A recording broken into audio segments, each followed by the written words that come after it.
Hi, everybody, and welcome back. Good to be with you. Welcome back to the ECI's Impact Conference 2022 and to our session introducing ESG to ethics and compliance professionals. I am Maurice Crescenzi, joined today by Michael Young. It's nice to be with you. Michael has graciously agreed to do the driving on the slide. So Michael, if we could go to the next slide, that would be wonderful. Thank you. And so for those of us with us today, Michael will introduce himself when we get to the second part of this session. In the meantime, I'll introduce myself very briefly. I'm a principal here at CohnReznick. We're a leading tax audit and advisory firm. And as the risk advisory practice leader here at CohnReznick, we work across industries with clients across a variety of risk advisory solution areas, including enterprise risk management, ethics and compliance risk management. Our environmental, social, and governance solutions are within risk advisory. Our third-party risk management services, Sarbanes-Oxley compliance services, and our internal audit services, all of that is within our risk advisory practice. Many of you here today, I think, know me. I've been working with the ECI for quite a while. Good to see you again. If you're new to ECI, it's nice to meet you. I've got a 30-year career. I've spent the first 20 years of that 30 years in industry. I've worked for large global companies like Philip Morris and Kraft Foods in a previous life. I was also a former chief ethics and compliance officer in a previous life. I've reported into the audit committee as a chief compliance officer previously. And I've spent the last 10 or 11 years of my career on the consulting side of the, I used to say table, I guess now we say webcam. So also in my spare time, which I'll put in quotation marks, I teach at the graduate level at two different state universities in New Jersey. I teach a variety of business ethics courses and corporate governance and compliance risk management courses. I'm a certified ethics and compliance professional. I have an advanced degree in corporate governance and compliance. And I also have a certification in executive ethical leadership. So I'll leave it at that. Just a very brief introduction of me. And again, Michael will introduce himself at the top of his segment when we get there. Okay, so next slide, please.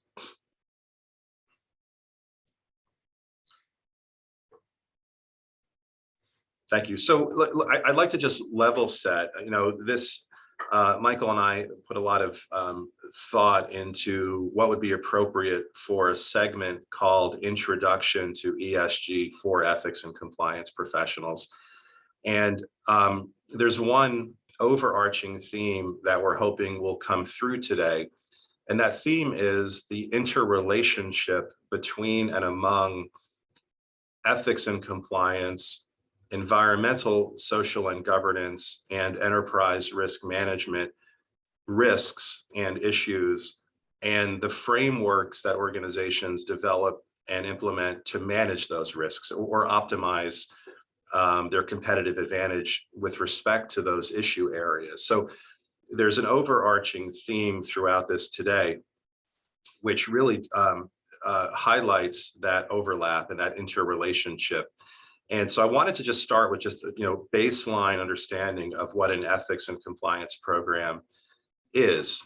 This is 101 level stuff. Most of you are well aware, but when you think about a framework for an effectively designed ethics and compliance program, whether you count 7 elements or 8 or 10 or 12, the idea is that that framework is in place to prevent, detect, and respond to potential instances of legal or regulatory non-compliance or other kinds of unethical conduct.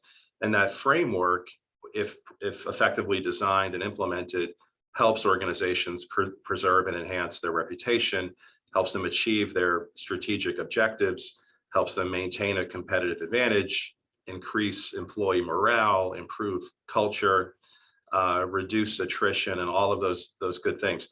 And so just as a starting point, I just wanted to, ground us today on at a very high level on the design of an effective ethics and compliance program. Because I think, to me, for this audience, with a session titled Introduction to ESG for Ethics and Compliance Professionals, I feel like the starting point for this introduction to ESG is centered on what an effectively designed ethics and compliance program is, and how that program should be leveraged to achieve ESG performance and ESG compliance in those areas. So next, please. Next slide, please, Michael. And so further to that point, over the years, I and others on my teams have done extensive research into what I consider to be the drivers of an effectively designed ethics and compliance program. Of course, the federal sentencing guidelines and its various amendments are seminal in this discussion. Various case law like In Re Caremark, the Department of Justice guidance and all of its different iterations, whether it's the FCPA guidance or other, broader corporate compliance program evaluation guidance. There are other frameworks like the OECD, various ISO standards that come into play. When it's all said and done, from our view, there is a set of maybe 20 primary sources that have something to say about the design of an effective ethics and compliance program. And when you research across all of those sources and you extract out at the sentence level each requirement or each expectation and organize all of those expectations into a framework, I count 10 elements. And what you're looking at on the left-hand side of your screen is a graphic depiction of those 10 programmatic elements, with culture at the center being one of them. And all of the expectations that flow out of those sources or those drivers can be rationalized and distilled into that framework. And why this is important from an ESG perspective is, if you look around the outside of that framework, you just see an illustrative set of commonly occurring ethics and compliance risks, including things like environmental compliance, anti-bribery and corruption, anti-harassment, discrimination, and those kinds of issues, which are all very relevant issues when you're talking about ESG. And so fundamentally, as a starting point, organizations need to have within the organization these underpinning sort of foundational compliance programs organized in a manner that looks something like this framework of 10 elements to prevent, detect, and respond to legal violations or misconduct in those different risk areas, whether you're thinking of them as ethics and compliance risk areas or ESG risk areas. They're the same risk areas fundamentally, and within the organization, the underlying risk management program is designed a certain way, and that's what this slide is intended to represent. I'd be remiss if I didn't at least call out the 2018 Ethics and Compliance Initiative High Quality Ethics and Compliance Program measurement framework, which we view as one of those critical and important sources that ultimately get rolled into a comprehensively, effectively designed ethics and compliance program. So again, this is all sort of foundational starting point type stuff. Next slide, please. And the last follow-on point that I'll make, kind of just piggybacking on the main point from the previous slide, is that when we do that kind of, and I'm talking about, the ethics and compliance community at large, when we do that kind of research and we look at the federal sentencing guidelines, the DOJ guidance, OECD framework, the ECI framework, you like inventory each of the requirements or expectations and kind of organize them into a framework like this. and um, and then sort of rationalize similar or similarly sounding expectations, because as many of us know in the group here today, many of these sources have very similar expectations on a certain topic, like the obligation and duty that the board of directors has to be knowledgeable about the content and operation of the compliance program. The federal sentencing guidelines say that. The DOJ guidance says something like that, but with different words. The ISO 37001 standard says something similar, but with different words.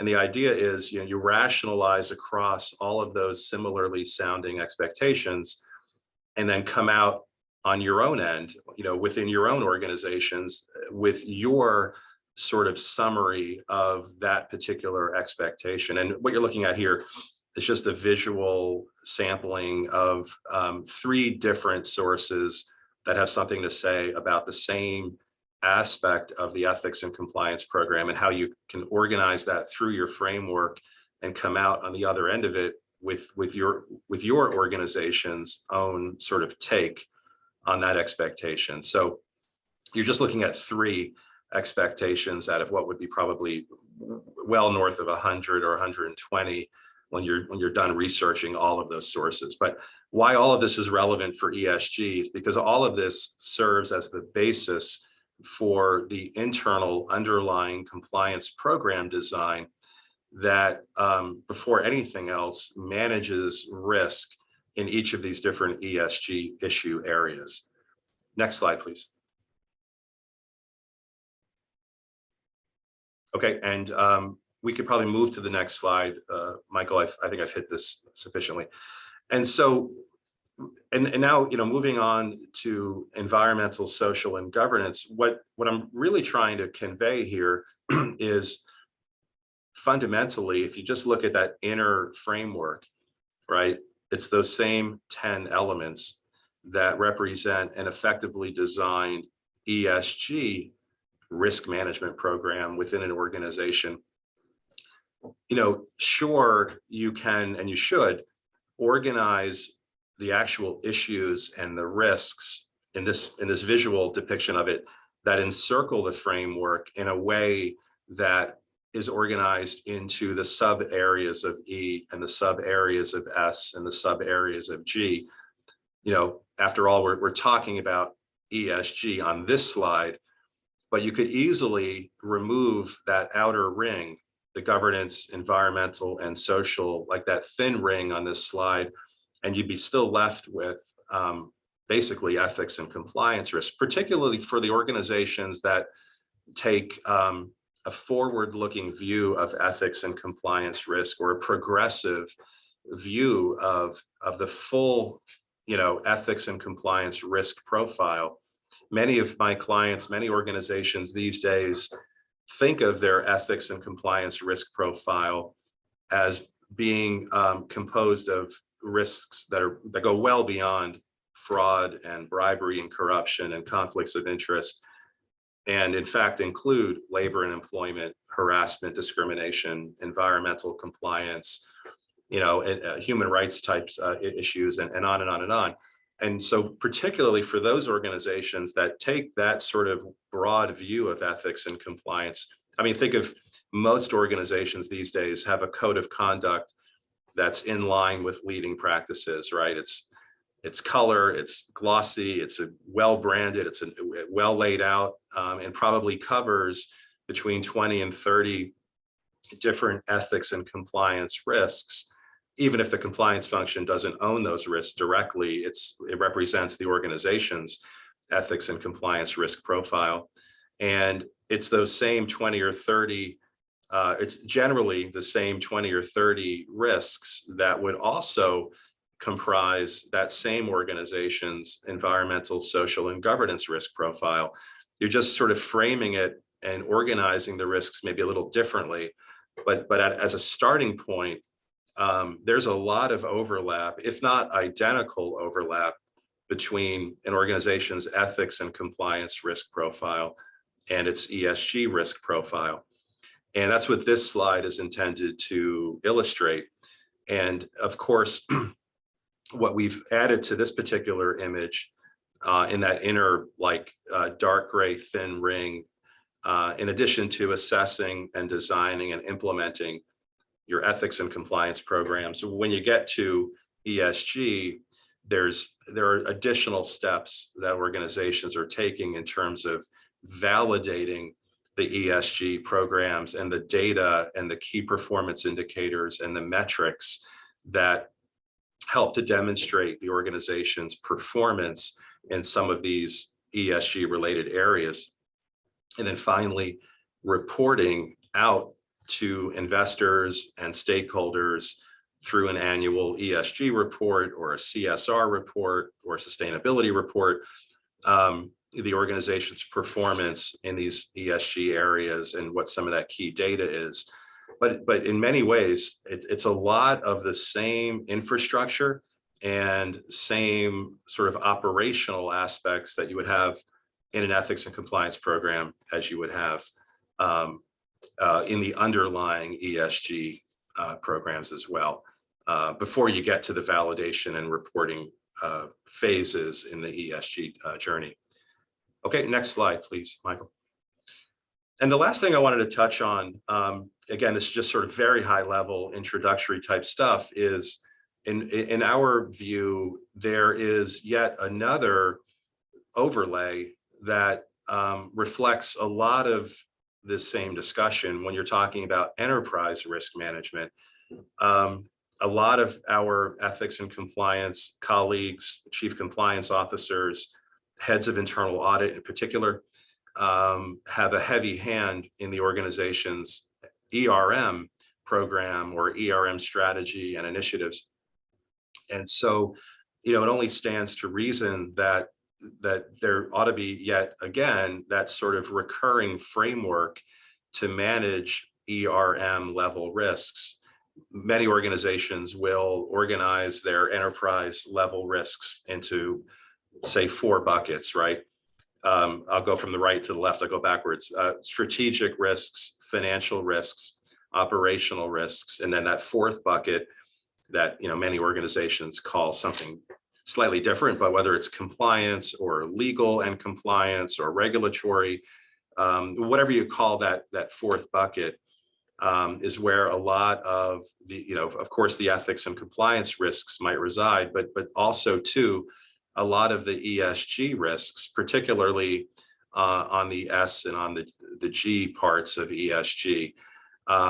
I should drop a footnote here and just make it a point to say that surely every organization will slice and dice how they categorize risks a little differently. One organization might think of, say, anti-bribery and corruption as a governance risk, if you're thinking about it in ESG terms. A different organization might think of that same risk, anti-corruption, as a social sub-risk, right? And to me, I'm not as hung up in terms of where to organize it or how to organize it, as long as the risk is captured somewhere on that ESG, the overall ESG risk spectrum. And so if we go one more slide, please, Michael. And so, here again, you have a depiction of how to manage ERM risk, right? We had that first visual that showed the ethics and compliance framework, the inner 10 elements. The second visual showed the ESG framework, which was the same framework, and many of the same illustrative risks encircling that framework. And here we've just organized risks into the 4 buckets of ERM. I'm not suggesting that there is exact matching or mirroring across ethics and compliance, ESG and ERM, but there's quite a lot of overlap, and there might be a few outliers that maybe get covered as an ERM risk that might not appear as an ESG risk, or vice versa. But I think the big theme and the big takeaway, hopefully, is for all of us to really begin to think about how to integrate and how to leverage a consistent risk management framework in these different sort of discussion areas, because fundamentally the risks and the issues are really one and the same. One last slide, I think, Michael, then I'm going to hand it to you.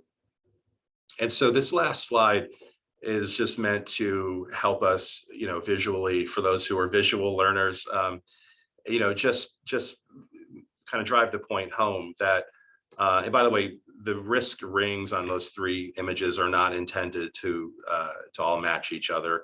It's just really more of a conceptual point that if an organization conducts an enterprise risk assessment, that fourth bucket, the ethics and compliance bucket, should list out the ethics and compliance risks, which in turn would be those same risks that you're listing out in terms of ethics and compliance risk profile, right? And many, if not most, or all of those same risks would also appear on an ESG risk profile. This is just meant to say that there's a lot of overlap between and among E&C, ESG, ERM. Fundamentally, the internal underlying risk management framework should really be the same. It's the same 10 elements or whatever number of elements you might have in your organization. And that, and at the same time, what it really boils down to is what discussion you're having and who the audience is. I had a client who a year or two ago once, opined that in his particular point of view, and he was the general counsel for this company, these are all the same issues. Ethics and compliance is generally directed internally, and you're managing risk with respect to your employees and maybe the third parties that you're contracted to do business with. And ESG might be a bit more outward facing, and you're dealing with investors and stakeholders, and you're communicating your performance on those same risk areas externally versus internally. So that's one way to think about it. Thank you for listening to that first segment. I think, Michael, this is my handoff to you if we have this right.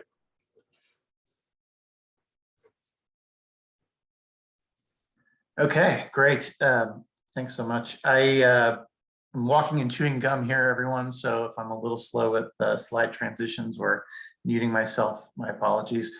I wanted to start with a comment, which is we've got a chat box. If people want to ask questions as we're going along here, we're happy to try to integrate them into the conversation earlier than waiting towards the end. So feel free to fill those out. The other thing I wanted to bring to your attention is in that chat box, I put a link to a guide that was put together by ECI that can walk you through sort of the basics of ESG. So if this is completely new to you, it'll be a nice resource after the session to refer to. What I will say is things happen so quickly that even though it is not that old, I think it was published last year, some things are already dated. And so, more reason for sessions like this to exist, because there's just news seemingly every week as it relates to ESG. So before I jump to my slides, I just wanted to keep up one of the slides from Maurice, which I think highlights the point of not everything checks the same box depending on the industry or the approach to ESG or how somebody might look at it relative to an ERM risk item. But similarly, some things can cover multiple categories. So some firms may look at it two ways, or some of the reporting or data agencies and firms might look at it differently. So a little of my background, I've been in financial services since 1999. And what I try to do is spend all of my time in education. So mostly with financial professionals. But what we are finding is that there are misperceptions of what ESG is, how it relates to both the stakeholders on the investment side, and then potential benefits to the companies that would start to categorize ESG. And so I wanted to give you some background on the organization I work for. In 2016, I joined USCIF, which is a Washington, D.C. based nonprofit. It is a membership organization. So it includes firms that have been doing sustainable investment and what I would call the modern origins of ESG since the early 80s. And then two firms that have literally joined in the last couple of years. we take the knowledge from all these types of members, which can range from asset managers to data providers to foundations to large asset pools like pension plans. And we try to come up with best practices and make sure that we're able to share what is working, what frameworks may develop, and regulatory items that are worth keeping track of. And then where we can, create educational tools and guides. So while I am more focused on the other end of the conversation of ESG, which is to say how third parties might look at ESG practices of a company, whether it's public or private.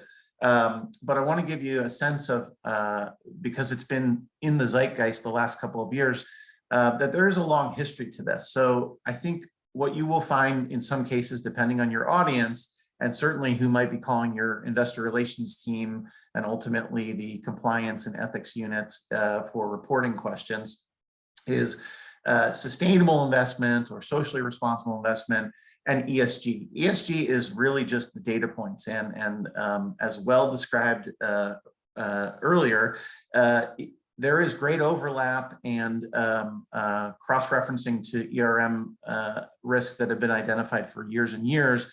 It's more of a reporting mechanism for potential stakeholders or existing stakeholders to uncover risk, sometimes uncover opportunity, but also to then engage with the company itself, particularly if it's publicly traded, to hopefully improve practices or suggest solutions to issues that the company may not even be aware of, that a professional investor or a large asset pool has uncovered in other companies in the industry, which could then lead to better business practices for you. So very similar image here that it's related to what Maurice had, and what I will say is the different categories may be framed very differently depending on your industry. What I will say for the most part is there are now thousands of data points depending on the data provider that you look for ESG as a professional investor. And if you're looking at that many criteria, what you will find is there are more financially material environmental issues and governmental issues, but social is growing. So I wanted to quickly share some history because I want to give you a framework of how long some people have been working in what is now referred to as ESG, but more importantly, a couple of reporting frameworks and organizations that you should be aware of. So for starters, really the first active stakeholders go back to the 60s, essentially workers at Kodak. And you can actually Google the New York Times coverage that still lives on if you want to see what happened. But I think, you know, as ethics and compliance professionals, you are part of the reporting mechanism to, as was said before, CSRs or sustainability reports or however you may put it out there. But you're also getting inbounds, or potentially could be part of the team receiving inbounds from investors or data agencies or reporting companies. And so what I wanted to just highlight a little bit farther down is 2013 SASB. Of course, there's more acronyms, right? There's never enough acronyms in what we all do, but they came up with the first set of standards for ESG reporting and materiality with the US in mind. One thing to remember for those of you that are multinationals or deal in Europe, we are behind here in Europe, and some of you may be well aware of that. But the other challenge of being behind is there really is no structure. There's no set of rules yet that we all know how we should present our ESG data, exactly what reports must entail. There aren't great guidelines for this. So SASB put out the first set.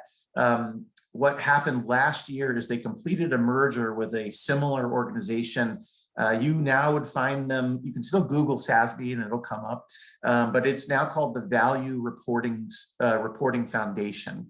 So even if you look at the guide that I put in the chat box, they'll refer to SASB, but know that the name has slightly changed. Because what these organizations found is while they all cared about the same thing, they were all creating separate frameworks. And it was making it very hard for investor relations teams and people writing CSRs to know, how do I answer these questions? How many people do I need on this team just to respond to, inbounds, looking at our business, looking at our company, and wondering how do we do X, Y, or Z. And so Values Reporting Foundation is a good step forward because it is a consolidation of, I think, the best practices in the United States. So if you are a company unfamiliar with SASB's work, they even have a program you can go through. So if you've got accountants on your team or folks that might help you build out how you report and how you put together that fifth step that Maurice talked about, it's a good program to put them through. Similarly, you saw in 2015, the Task Force on Climate-Related Financial Disclosures. So this is more about the E component.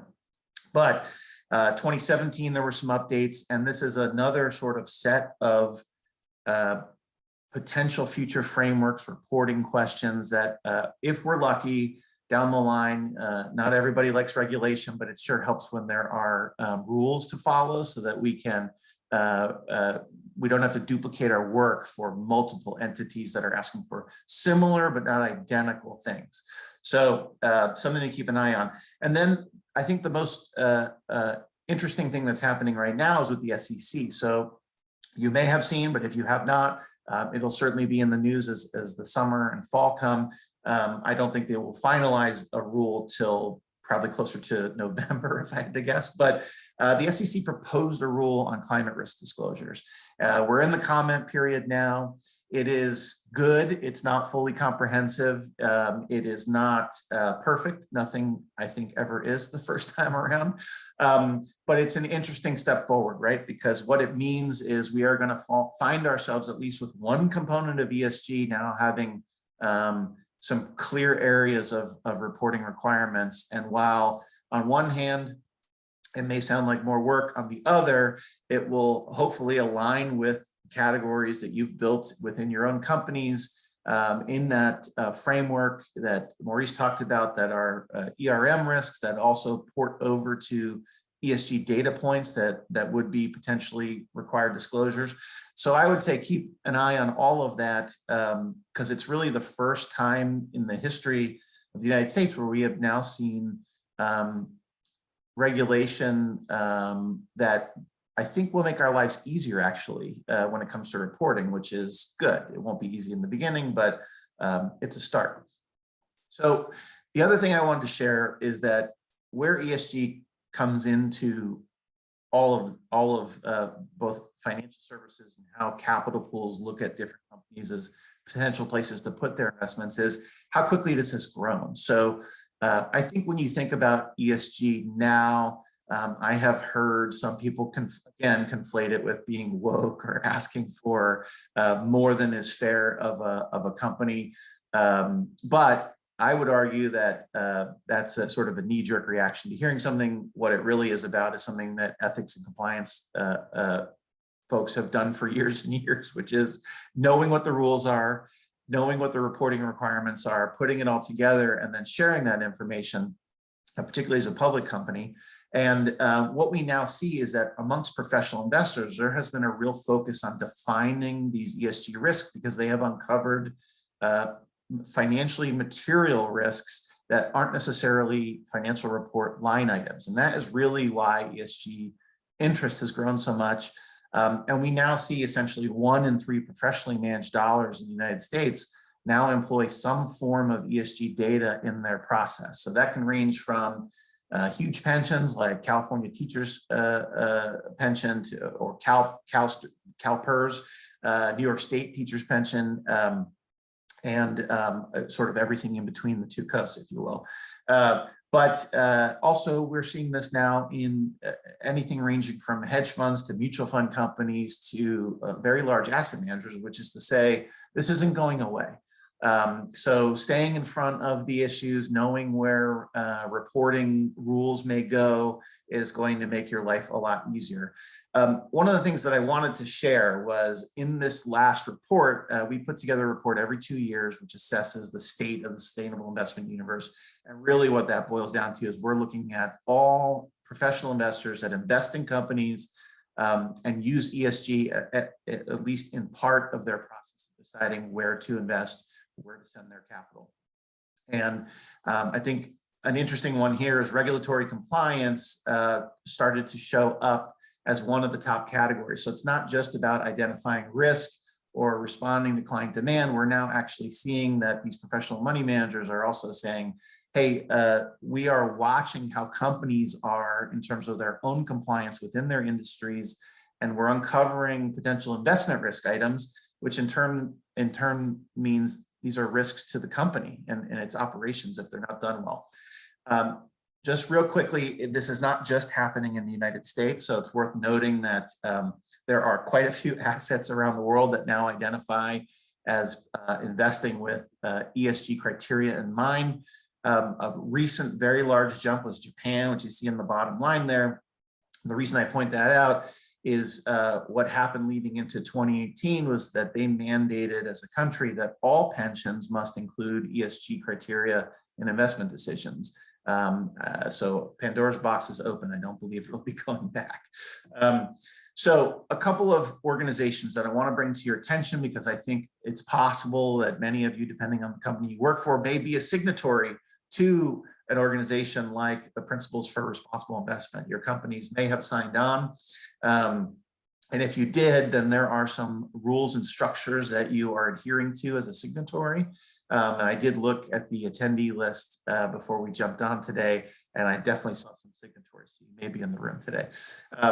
Similarly, another reporting mechanism and a way to think about how people may view your company as it relates to these ESG issues are the Sustainable Development Goals. So originally developed with the UN, there are many guides on plugging ours, but if you want to know what they are and you want a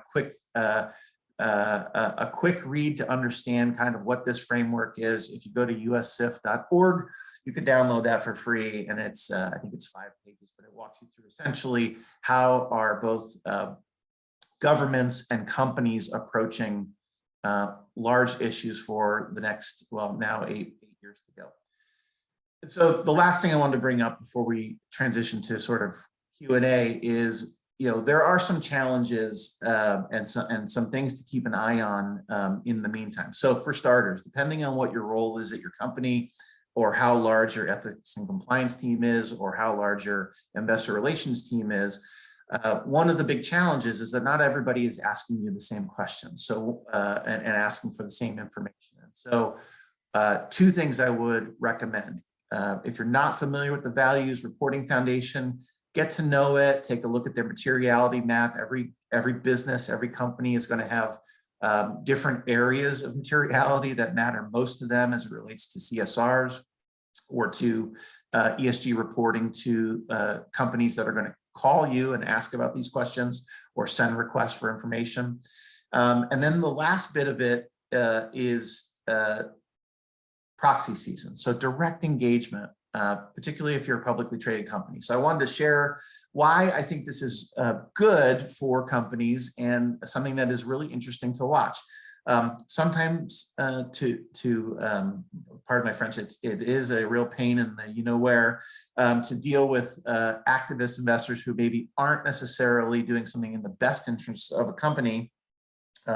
One example might be Elon Musk right now trying to take over Twitter, but I wanted to share the 2021 proxy season, because if you're a publicly traded company and you have resolutions coming through, more and more stakeholders are approaching the company and saying, we have an idea that would improve your business. We have uncovered best practices, or we've uncovered a risk area that if you addressed, we would be more interested in investing. And by the way, it may actually improve your business or help you avoid some risk that could hurt your company. And so those areas now are growing. And a big one to watch is corporate political activity. I want to share, I'll just jump ahead real quickly, but you're seeing more and more action by stakeholders. So knowing ESG, being able to respond to ESG questions is going to be more and more necessary as years go by. But let me jump to shareholders helping a company come up with some ideas that were positive outcomes for ESG reporting and also good for bottom line. So, in the case of 3M, coming up with an agreement to stakeholders that they would actually track where their energy sourcing was coming from. And then most importantly, coming up with a reporting mechanism. That company, Trillium, that investment company, helped 3M come up with the structure, which I think is really great. So it is a partnership between investor and company. Another one that I think is pretty interesting is workplace composition. So this is something on the S side of reporting as we try to figure out what are best practices. There are great examples that have already occurred. If you hopefully have partners in helping you build out these frameworks, great. But if you don't, what you will find is professional investors may be good partners. Not everything goes to a shareholder vote. They'll call you and say, hey, we uncovered this idea. Usually it only goes as far as a proxy vote when you as a company are unagreeable or don't want to change what you're doing or are unaware and therefore unwilling. And then, lastly, because this is happening more, it's at least worth being aware of, because it is something that I don't think is going to be in any SEC rules anytime soon. But a big question that we're seeing now heading into the 2022 season, which we're actually in right now, is we're seeing people use ESG data and figure out, okay, we see people sign on to joint letters like Business Roundtable and make claims. And then when professional investors reach out to the ethics and compliance teams and the investor relations teams and look for the actual data points, what they're finding is a misalignment. And so if you don't have a process, you may not even be aware of this misalignment. And so I think this is another reason why understanding what is coming from the outside and the interests of outside investors in your company could help you uncover areas that you could improve your practices and reporting that you send out to the world. And when it's not great, you come under fire, which we saw recently with AT&T, a real divergence between what public statements, but where their lobbying efforts were, and professional investors noticed. So that is one thing to keep in mind. So with that, we've got now about 20 minutes. I haven't seen any questions come into the chat section, but I want to bring Maurice in with any questions that he's thought of that we may want to bring up, and then see if there's anything from the audience that we could address. Michael, while the audience is gathering their questions, I mean, maybe I'll just pose one to you following from your presentation. With respect to the proposed SEC rules that you alluded to, which are being characterized as ESG rules, really, but they're really focused on climate-related issues. I guess two things. Is there any point of clarification you'd like to make with respect to those rules and the scope from an ESG overall perspective? And then secondly, maybe just share your thoughts on the many existing rules that are already in place on so many other ESG topics. Sure. So I think for starters, if we just look at the proposed climate rule as a starting point, this has been a very long process. I will say we, as the professional investment universe, the people who have been working in ESG, have been talking to the SEC since 2009 about coming up with some sort of framework, because of the, what we heard from companies was we're getting questions that are framed slightly differently, asking kind of the same question, but not quite. And it felt like, what I heard anecdotally in many cases, but it felt like they had to hire more people just to handle reporting. And so, one of the conversations that ongoing conversations we have had with the SEC was essentially, if you look at the amount of interest as it relates to how professional money managers are approaching companies individually, the ideas they're bringing forward, what makes it to proxy season as a shareholder resolution in the annual meeting, there was real alignment from the stakeholders in most cases. And as I said earlier, E has been an area that, first of all, has more data points, but that are more obviously financially material. As ESG data and reporting grows, we may find that there's more along the lines of S. I think G, this is one of those areas where governance certainly falls in the ethics and compliance side of things, and in financial services for sure that has been the case for a long time. But even so, not everything was necessarily financially material. It may have been board diversity or items that matter to stakeholders, but weren't necessarily something that many companies were putting in CSRs, or even self-identifying as a risk to their business or a risk to missing out on capital pools. But stepping back, when I look at what the SEC has proposed, it's kind of limited. We're happy to see that there's been some movement forward, but they're really being specific about metrics and assurance standards. And so they're looking at emissions specifically. So scope 1 and 2 emissions for most companies, very small companies or smaller companies would not fall underneath this.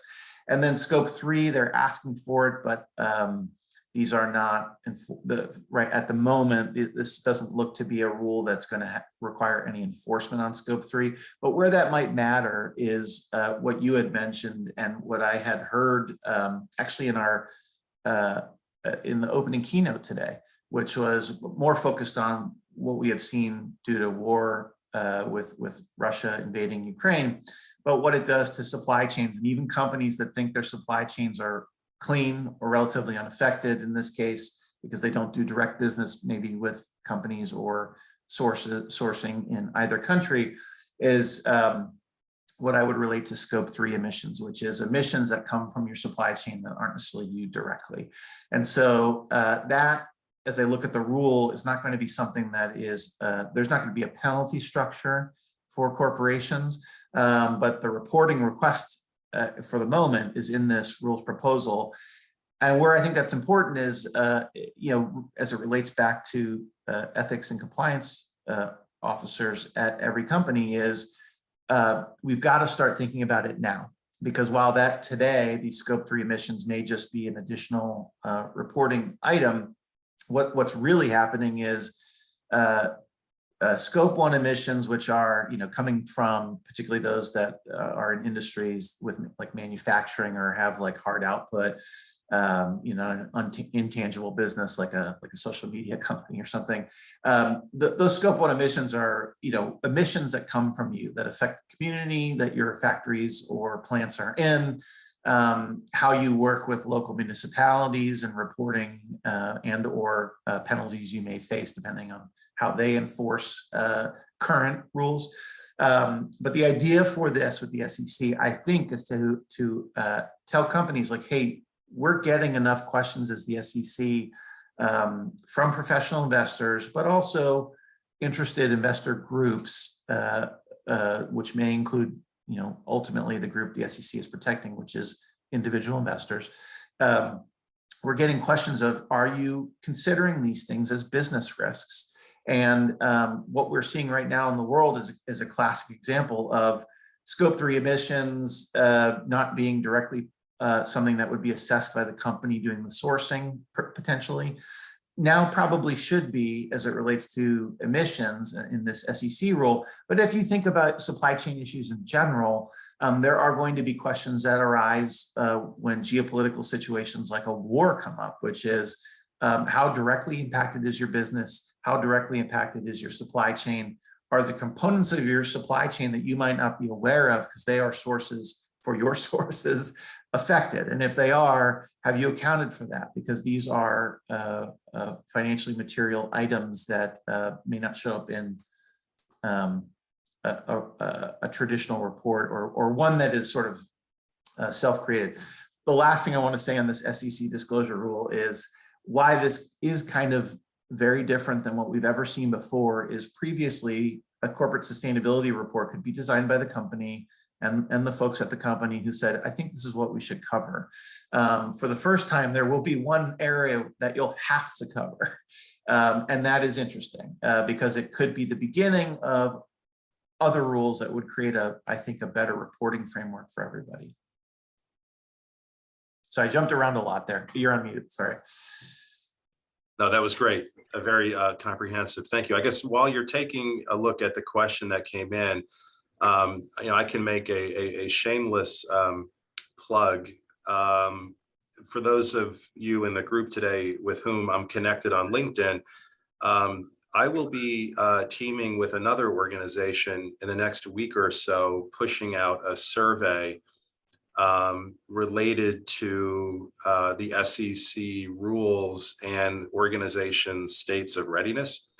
And the survey targets a couple of important aspects of readiness. So for those of you with whom I'm connected, keep a lookout for that for both SEC and non-SEC colleagues of mine. Feel free to participate in that survey. It'll be really interesting to see the different kind of points of view and states of readiness in terms of the SEC rules. And Michael, it'll be interesting to see whether the climate piece of this is the first of maybe other SEC rules to follow in other areas of ESG. Agreed. I'm very interested to see what the comment period brings, and definitely the survey that you put together. That will be great. So we had a question come in from Karen Wessels. Apologies if I mispronounced your last name. What are the regulatory compliance data points? Are these adjudications, fines, penalties? I'll keep going with the full question, then we can tackle the different pieces. Are there leading and lagging indicators? And then separately, are shareholders actively pushing back against social initiatives? So I'll defer to you on the regulatory compliance data points where there may be fines or penalties or adjudications. And then I'm happy to jump into the shareholder piece of it. Yeah, I mean, I guess that first part of the question could be read two ways. One would be in terms of environmental performance, what are the relevant data sets that organizations are going to need to pull and produce in response to the SEC rules or the proposed rules, right? In addition to whatever they've already been reporting on within their ESG reports already. So I think there are internal data points and data sets that organizations will report out on either on their own volition or in response to the proposed rules.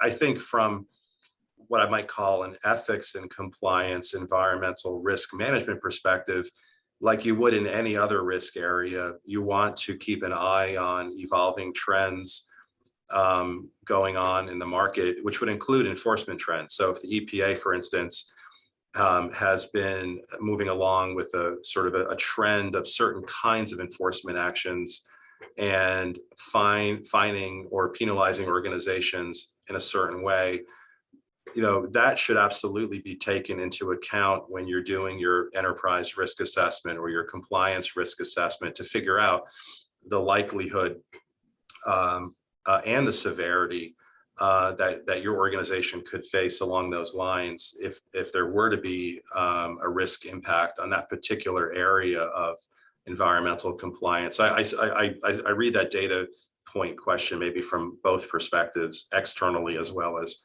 internally. Same. Michael, yeah, what are your thoughts, Michael? Yeah, same. And I would say, from the standpoint of fines and penalties, that is, I would agree, mostly environmental and governmental agencies like the EPA, or on the state level, you may find enforcement actions. I live in the city of Pittsburgh. We have a long history of emissions and air quality challenges, and on a pretty regular basis, there are still plants that are in the news for violating emissions levels and are faced with regular penalties and fines because they're not meeting even local jurisdiction or local municipality regulatory limits. I'll say that as it relates to S&G, S is tougher. It's possible you will see adjudication, especially in depending on the company, some people will put this under governance, some organizations put it under S, but data security, data breaches, and depending on what comes out, you may find that adjudications go against you in large class actions because you failed to properly protect consumer data, which isn't or hasn't been something that is obvious as a practice, certainly not in a financial statement, but is becoming more important as the world is far less tangible in many cases, certainly as it relates to publicly traded companies. And then what I would say on the shareholder question is the short answer is no. I'm not seeing pushback against social initiatives of companies. Or the initiative, if that's what you're asking.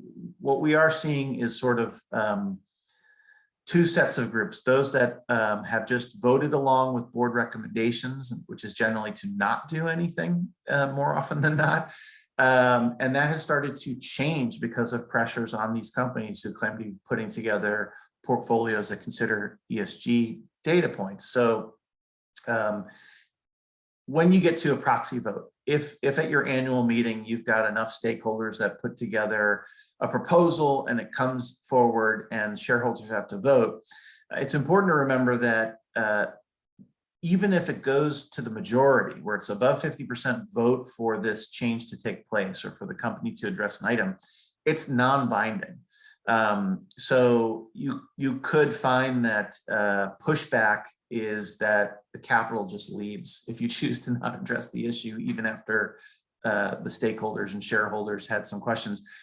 I've seen very little in the way of active pushback. All I have seen is sort of the passive pushback of maybe not voting for the issue at the annual meeting. But there certainly haven't been too many people that are vocal. And I think a really important thing to remember on anything as it relates to a publicly traded company, if it's a social issue, G issue, a governance issue, an environmental issue, the shareholders are bringing it forward not to be a thorn in the side of the company, but rather to address an issue that they think is ultimately material to the company's futures and business practices. So you're not finding somebody come in and say, hey, we don't like that you do this, so stop doing it. What they'll say is, hey, we have uncovered a risk that you don't address, that other companies in your industry or possible competitors or global competitors have already addressed, and so we have a best practice we think you should consider, or an alternative practice or process that you could implement. And if you did, your ESG scoring would improve because your business practice would potentially improve. And then we as an investor would have more interest in putting capital into, or more capital into, your company. So I don't find it a regressive action. It's usually somebody's trying to improve a business practice that ultimately benefits the consumer and the investor. At least if to be taken seriously. There are plenty of shareholder proposals that are not to be taken seriously, but they generally don't make it to the annual meeting for multiple reasons. But the SEC in that case often will protect the company by saying, hey, this is not a regular business practice. You can't bring this up as a shareholder proposal because it's not going to help the company in any obvious material way, or it has nothing to do with their regular business. So really isn't something for, I hope that answers that piece of the question. Well, in the remaining minute, thank you, Michael. I'll just say on behalf of Michael and me, thank you everyone for joining us today. Hopefully, from an ethics and from an introduction into ESG, from an ethics and compliance professional perspective, we were able to show the sort of inextricable relationship between ethics and compliance risk management, ESG risk management, enterprise risk management, and how organizations really should strive internally to leverage that infrastructure to the extent possible. And then the other big piece of this today was just sort of looking at the outside world and all of the various trends that we're seeing from an ESG perspective, whether they be regulatory or otherwise, and how all of that impacts an organization's risk profile. So with that, at 12:15 Eastern, Thank you to the ECI as always for the opportunity to be with you. And I will say thank you and enjoy the rest of the program. Michael, you can lead us out if you like. Yeah, thanks all. Much appreciated for your time. And Maurice, thanks for your expertise. Likewise, Michael. Bye, everybody.